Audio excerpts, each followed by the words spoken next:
guys, noneho gutya nonaha murabibona hano ni kwa Mukesha language school. Tubigisha indimi zitandukanye, tubigisha Igishinwa, tubigisha Igishinwa n'Icyesipanyoro n'Ikinyarwanda.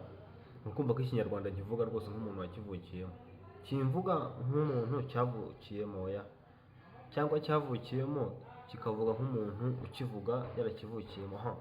Noneho ntabwo tugiye kwiga Ikinyarwanda, noneho tugiye kwiga Igishinwa twagiye ngo twigisha utugambo tune, ariko banza ukande subscribe.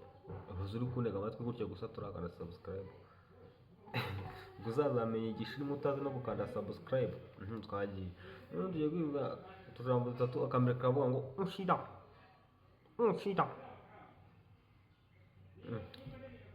Avuga ngo oya ni njye ubivuze, ntabwo ari akajambo kavuga, ahubwo ni njye uvuze ngo unshida.